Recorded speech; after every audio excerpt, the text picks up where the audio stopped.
I looked at the New York Times. Are they going to interview Juanita Broaddrick? Are they going to interview Paula Jones? Are they going to interview Kathleen Willey? In one case, it's about exposure. In another case, it's about groping and fondling and touching against a woman's will. And rape. And rape. And big settlements. Do you ever feel compelled to defend your honor, the honor of your husband, No. with statements that he's making that go to the core of the relationship? No, not at all. It's not so much for me, Chris, what he says about me. I am really used to it. I have very thick skin. It's what he says about other people. Well, this could get interesting. Over 6 months, we're back with the panel as you take a look at the issues, our new Fox News poll, and who would handle each issue better.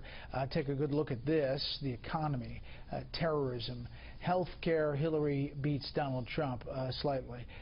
Immigration, foreign policy, Hillary Clinton up there, education, and social issues. We're back with the panel. Kirsten, what about this, going down this road? I mean, he's clearly going down the Bill Clinton road, and she doesn't seem like she is going to push back on that, at least not yet. Well, I guess the question is, how could she push back? That's the problem, because the more that they talk about this, the worse it is for them, because there is a whole generation of people who don't even know who Juanita Broaddrick is, that don't know who Paula Jones is. They've never heard these stories before, and there happen to be a generation of people who believe that basically once a woman has made an accusation of rape or sexual assault, that she is to be believed.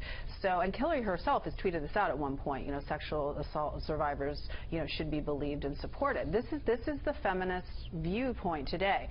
So if that's true, how do you explain that you have these women who've made these accusations? They would say they've been disproven.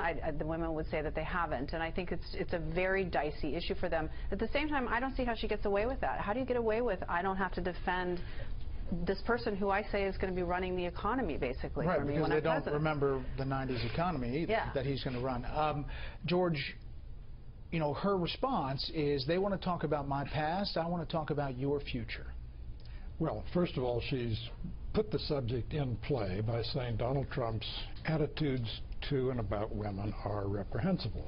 So his response, you want to see reprehensible, look at next door at your husband. We have 173 days to go between now and Election Day, and we're already at this. Where is there to go? I mean, we're probably going to go down, but I'm not sure where the bottom is. There's an old law in this town that there's no such thing as rock bottom. We may explore that geological metaphor as this goes along, but the whole, you used the F word, feminism. What a peculiar feminist icon she is. She marries her way to the upper reaches of American politics.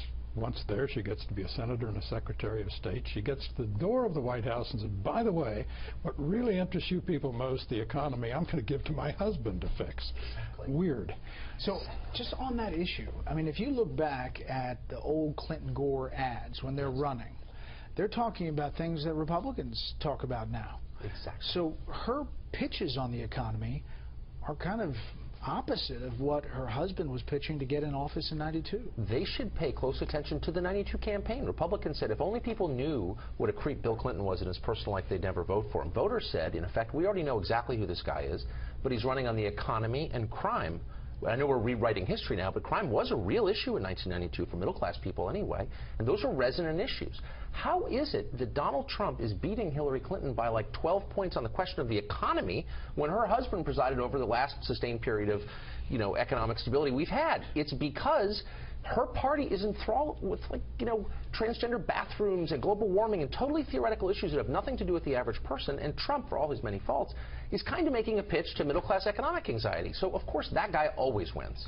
She also said today, Kirsten, that this is over. I'm essentially the nominee. Bernie Sanders is not there. I mean, his response was, no, it's not over.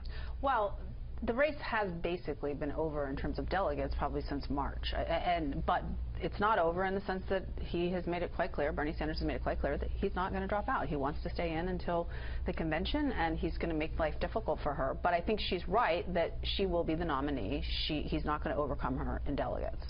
So, when she said back in 2008, remember Bobby Kennedy, what happened to him, and she later apologized for that, why she was staying in against Barack Obama.